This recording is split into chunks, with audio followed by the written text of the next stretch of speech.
The mission brief arrived without warning, sealed in a red-striped envelope that none of us had seen used outside combat deployments. Inside was a single page stamped with a classification level higher than anything we'd handled during our last rotation.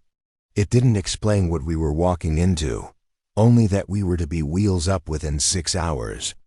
We were told it was a routine surveillance assignment in a quiet sector near a mountainous border, far from any active front line. That alone made the urgency suspicious, because routine missions were never treated like emergency extractions. Even before we left the hangar, a few of us were already exchanging looks that said something wasn't adding up. Our unit was small, hand-picked, and used to operating without support, which meant we were often sent where conventional forces weren't supposed to be seen. The aircraft carrying us flew without call signs and maintained radio silence for most of the trip.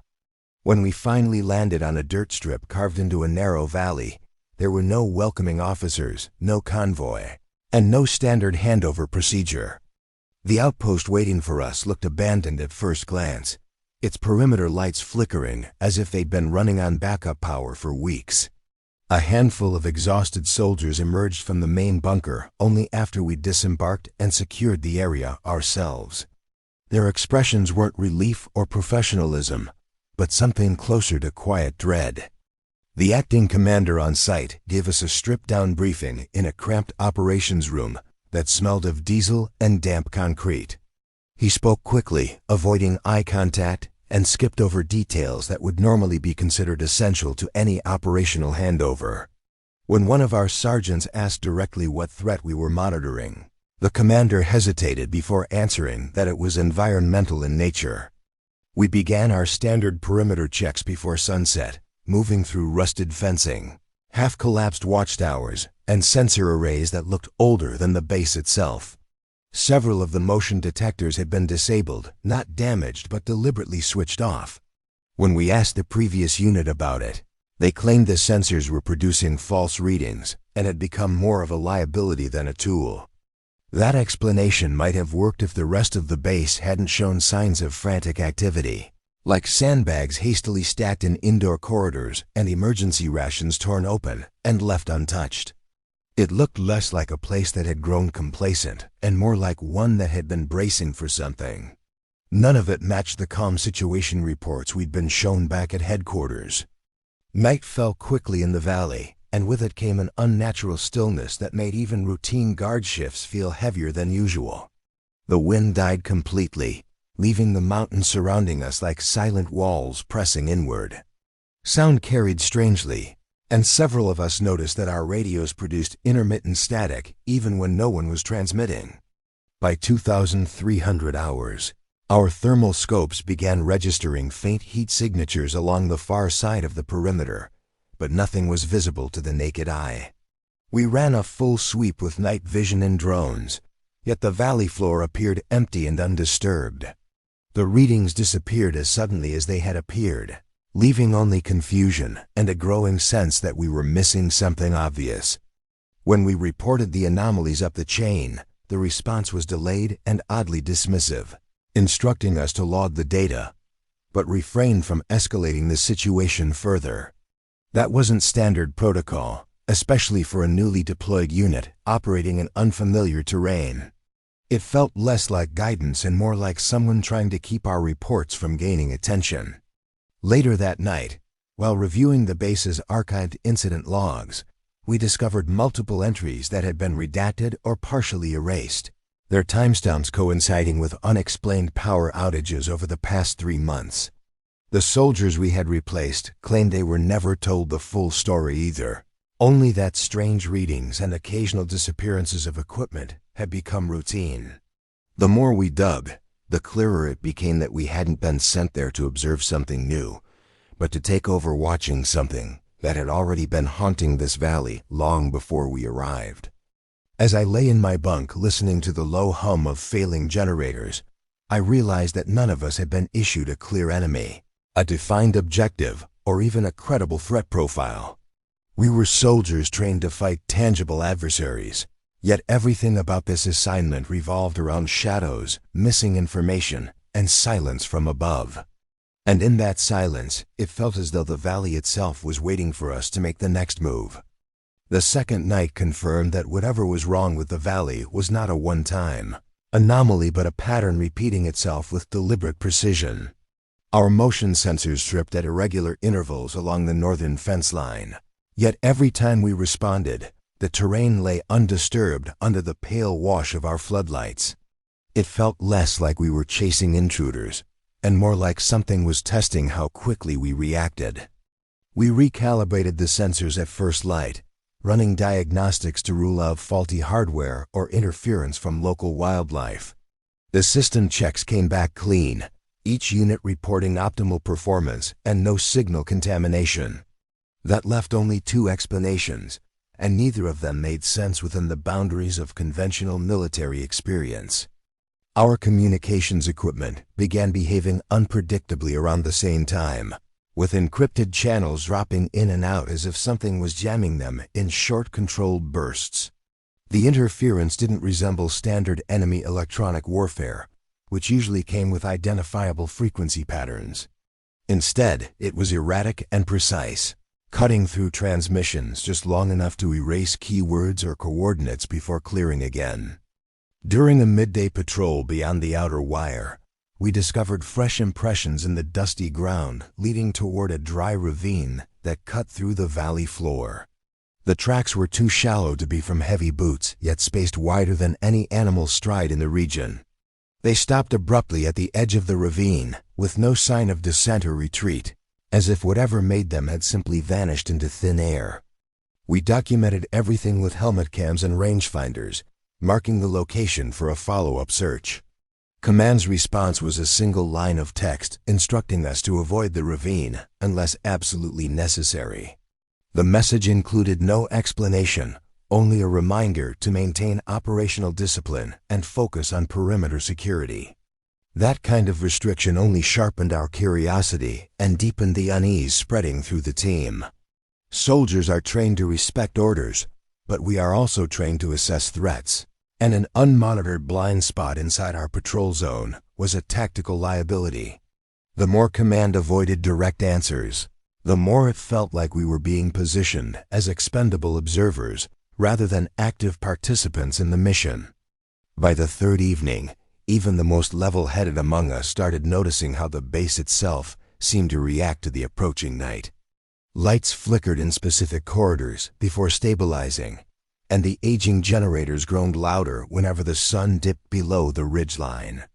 It was as if the infrastructure had learned to brace itself for something that arrived with the darkness.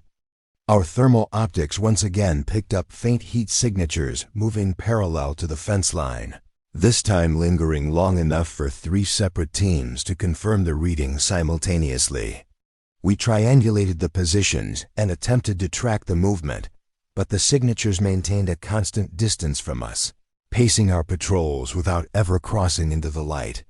It felt calculated, like we were being watched by something that understood our equipment as well as we did. One of our specialists deployed a ground sensor array to capture seismic vibrations, hoping to detect footsteps or burrowing activity that might explain the disappearing tracks. The sensors recorded subtle tremors at irregular intervals, but they didn't match the rhythm of human movement or known wildlife patterns. The data log showed spikes occurring seconds before the thermal signatures appeared, as though something underground was triggering the disturbances before surfacing.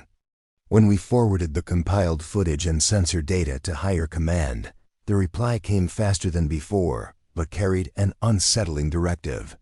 We were ordered to cease independent investigations and limit all reporting to scheduled situation reports rather than real-time updates. The official reasoning cited bandwidth limitations and the need to avoid unnecessary alarm across regional command networks. That phrase lingered with us long after the message had been archived, because soldiers don't worry about alarming networks unless there is something worth alarming them about. It suggested that someone at a higher level already understood the implications of what we were witnessing. Instead of guiding us, they were deliberately slowing the flow of information, creating a vacuum where speculation and fear could grow unchecked. The psychological toll began showing in small ways, with sleep cycles breaking down and conversations drifting back to the same unanswered questions.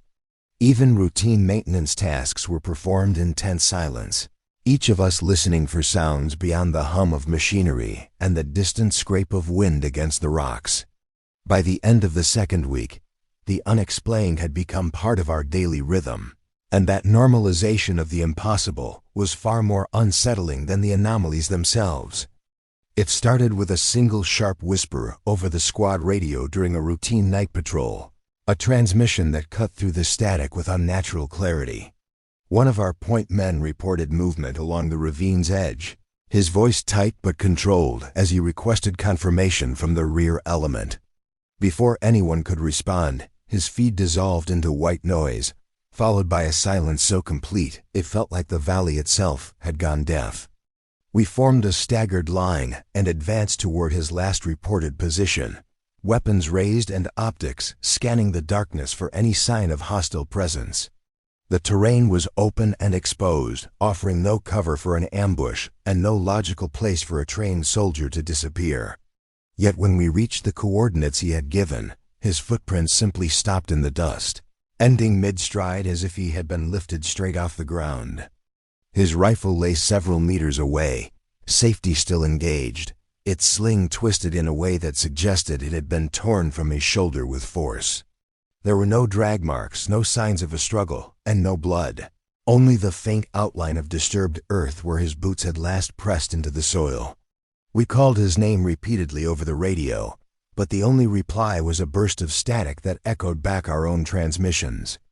Protocol dictated that we secure the area and call for reinforcements, but instinct pushed us to search immediately, fanning out along the ravine's rim with our lights sweeping across the jagged rocks below. The drop was steep but not sheer, and any fall would have left a visible trail or broken branches along the descent.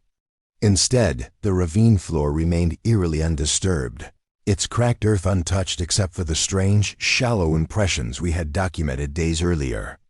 As we scanned the darkness, our night vision devices began to flicker, their green glow pulsing in irregular intervals before stabilizing again. Through the distortion, I caught a glimpse of something moving along the opposite ridgeline, too tall and too fluid to be mistaken for a human silhouette. When I shifted my focus to track it, the shape dissolved into the surrounding darkness, leaving me unsure whether I had truly seen anything at all. We established a defensive perimeter around the point of disappearance, marking every footprint and collecting our missing soldiers' equipment as evidence. The air temperature dropped rapidly, enough that our breath fogged inside our face coverings, despite the relatively mild climate. That sudden cold snap coincided with a surge of static across all channels, forcing us to switch to hand signals to maintain coordination. One of our team leaders suggested deploying a flare to illuminate the ravine floor, hoping that full-spectrum light might reveal something our night optics were missing. The flare arced high above the valley before descending in a slow, hissing spiral, bathing the terrain in a harsh red glow. For a few seconds, everything appeared exactly as it should have, until we noticed a series of elongated shadows stretching in directions that didn't match the flare's position. Those shadows shifted independently of the light source, sliding across the rocks and converging toward the center of the ravine like dark water flowing uphill. Several of us raised our weapons instinctively, tracking the movement even though there was no physical body casting those shapes. Just as abruptly as they had formed, the shadows snapped back into place when the flare sputtered out, leaving the ravine once again swallowed by darkness.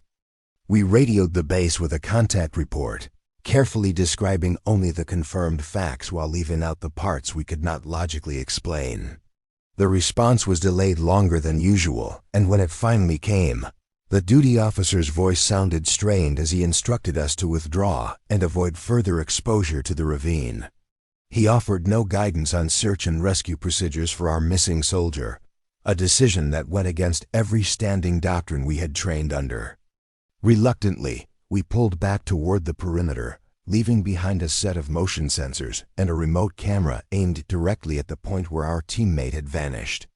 The walk back to base was conducted in near total silence, each of us replaying the event in our minds and searching for a rational explanation that would restore some sense of control.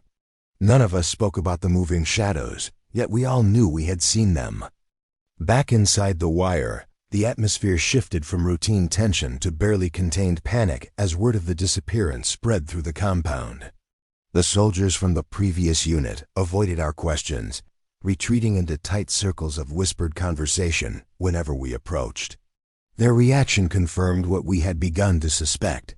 Our experience in the ravine was not the first time someone had vanished without a trace. When we reviewed the remote camera feed later that night, the footage showed nothing for several hours, except drifting dust and the occasional flicker of insects crossing the lens. Then, at precisely 0317 hours, the video distorted into static for 3 seconds before clearing again. In those missing seconds, the motion sensor logs recorded a sudden spike in activity directly at the point where our soldier had last been seen, as if something had returned to the exact spot where it had taken him. That was the moment the mission shifted from an uneasy surveillance assignment into something far more personal and far more dangerous. We were no longer dealing with abstract anomalies or unexplained readings on a screen. One of our own had been taken in front of us without a single shot fired. Whatever was operating in that valley had crossed an invisible line, and we were now hunting something that had already proven it could move among us without being seen. By dawn, the entire outpost was operating under an unspoken state of emergency, even though no official alert had been issued. Our missing soldier's bunk remained untouched, his gear neatly arranged as if he might return at any moment to collect it. That silent acknowledgement of his absence weighed heavier than any formal casualty report we had ever received. We compiled a full incident dossier before transmitting it to higher command, attaching helmet cam footage, sensor logs, and the remote camera data from the ravine. The report was detailed, clinical, and stripped of speculation, written exactly the way military investigations demanded. We expected immediate directives, reinforcements, or at the very least a formal search and rescue authorization. Instead, the reply came hours later in the form of a priority message, instructing us to classify the incident as a communications loss during patrol, pending further review. The wording was precise and deliberate, reducing a witness disappearance to a technical malfunction. It was the kind of language used to close cases quietly rather than solve them. Our commanding officer challenged the classification during a secure call, requesting clarification on why a visual and sensor-confirmed event was being reframed as equipment failure. The voice on the other end of the line spoke in careful, rehearsed phrases, emphasizing the importance of maintaining operational stability and preventing the spread of unverified information. The call ended with a direct order to cease all independent inquiries and adhere strictly to the revised report parameters. That order fractured what little trust remained between our unit and the chain of command. Soldiers rely on the belief that their leadership will fight for them, especially when one of their own goes missing under suspicious circumstances. Watching our superiors reduce our testimony to a clerical adjustment felt less like a tactical decision and more like a deliberate erasure. In the following days, additional restrictions were imposed across the base, tightening our movement and limiting patrol routes to pre-approved sectors well away from the ravine. Access to archived logs and surveillance data was locked behind new clearance protocols that even our officers did not possess.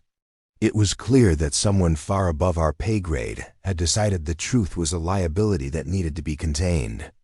The soldiers from the previous rotation became even more withdrawn, avoiding eye contact and offering only vague warnings whenever we tried to question them directly. One night, a corporal who had been stationed there for nearly 4 months finally spoke in hushed tones, explaining that 3 personnel had vanished before we ever arrived. Each disappearance had been officially recorded as desertion or equipment malfunction, despite witnesses claiming otherwise. He described nights when the base power would cut out without warning, followed by distant sounds echoing through the valley that no one could identify or locate. Search teams sent out after those incidents always returned empty-handed, often reporting the same strange sensor readings we had encountered. His account matched our own experiences with unsettling precision, reinforcing the fear that we were trapped inside a cycle that had been repeating long before we set foot in that valley. Determined to verify his claims, we began comparing our logs with whatever fragments of older reports we could still access before they were locked away. Patterns emerged in the timestamps, with each major anomaly occurring at intervals that were almost mathematically consistent. It suggested planning, or at the very least a predictable phenomenon that someone had been tracking in silence. Our attempts to escalate these findings were met with increasingly cold responses, eventually culminating in a directive that all outgoing communications would be screened before transmission. From that moment forward, we were effectively cut off from the wider military network, our reports filtered and our requests delayed or denied. It was the operational equivalent of being quarantined, except the threat was not an illness but information itself.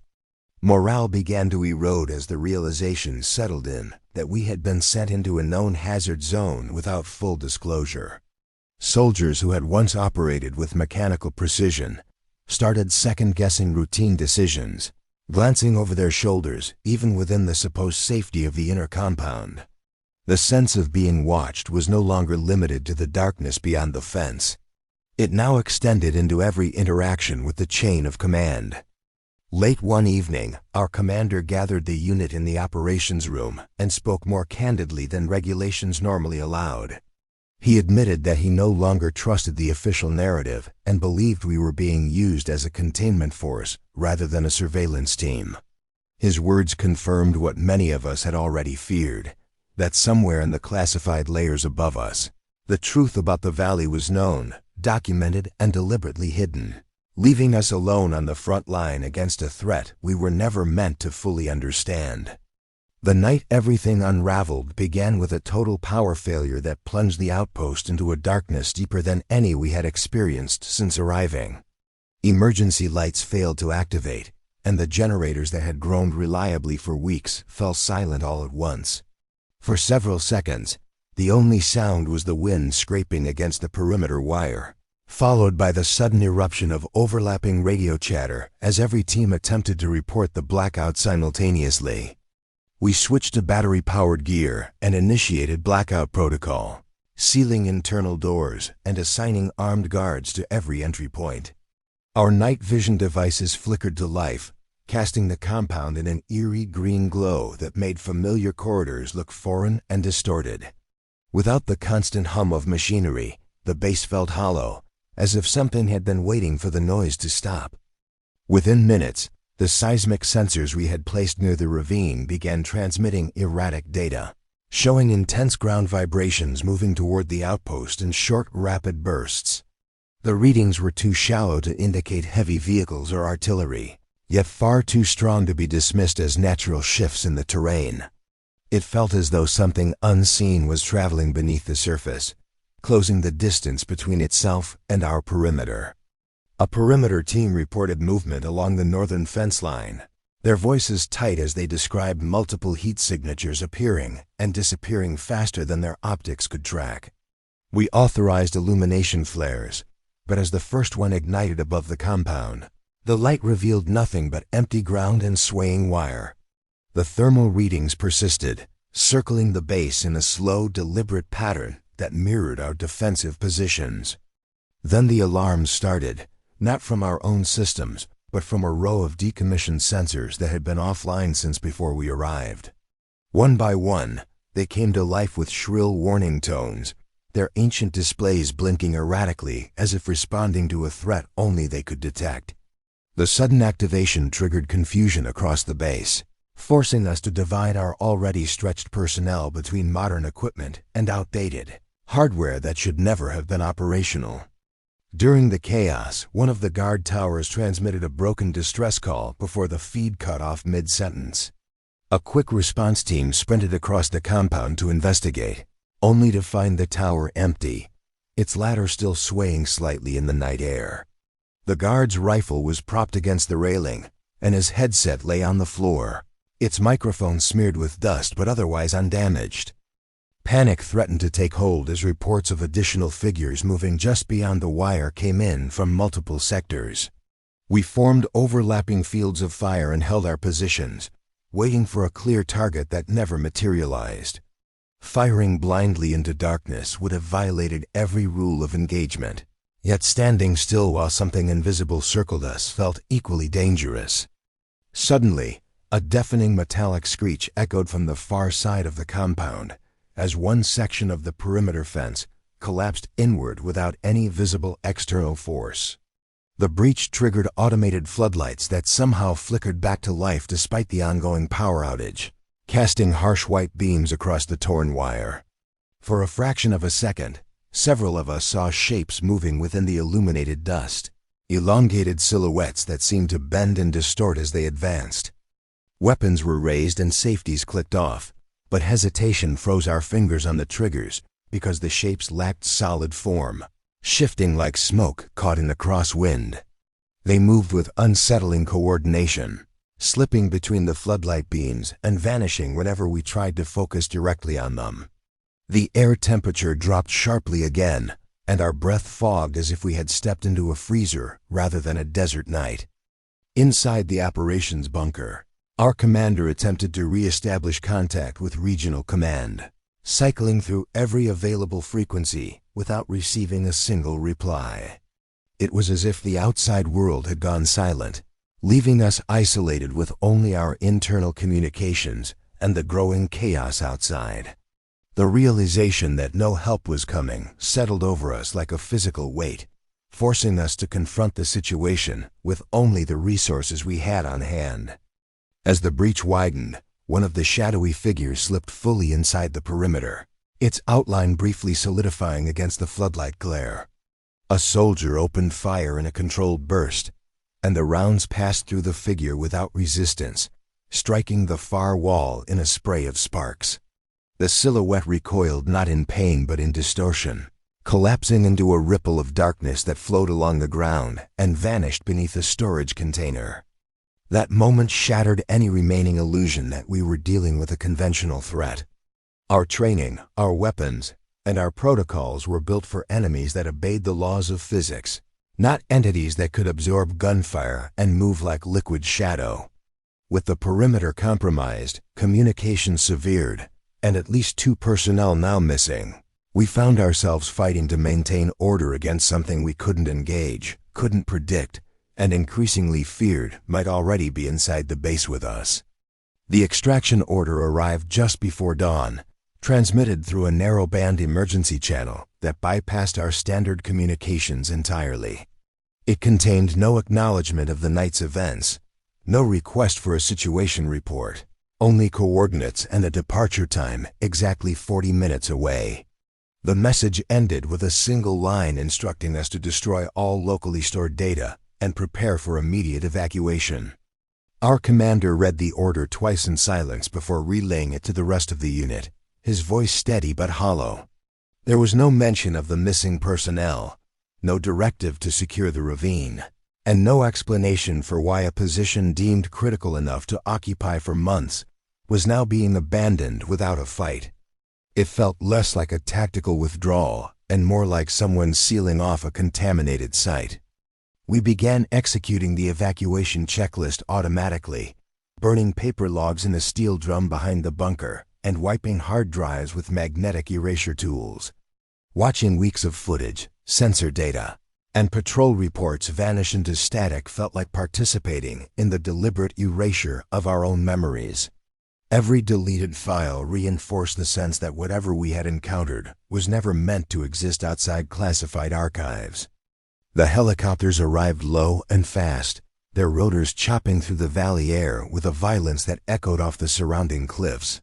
As we loaded crates and personnel onto the aircraft, I noticed that none of the flight crew asked questions or made eye contact with us. They operated with the detached efficiency of soldiers briefed to complete a task without seeking context. Before boarding, I took one last look at the outpost, its damaged fence sagging inward and its towers standing empty against the pale light of morning. The valley beyond lay still and quiet, giving no outward sign of the chaos that had unfolded hours earlier. It was hard to reconcile that peaceful image with the memory of shifting shadows and disappearing men. The flight out was conducted under strict radio silence, and we were ordered to keep our helmets on and visors down for the duration of the journey. No one spoke over the intercom, and even casual conversation among the troops was discouraged by the silent presence of an intelligence officer seated near the cockpit. His sole task seemed to be observing us, taking occasional notes on a tablet that we were not allowed to see. We were transported not back to our home base, but to a secondary facility surrounded by high fencing and guarded checkpoints, a place none of us recognized from previous deployments. Upon landing, we were separated into small groups and escorted into individual debriefing rooms, furnished with nothing but a table, 2 chairs, and a recording device.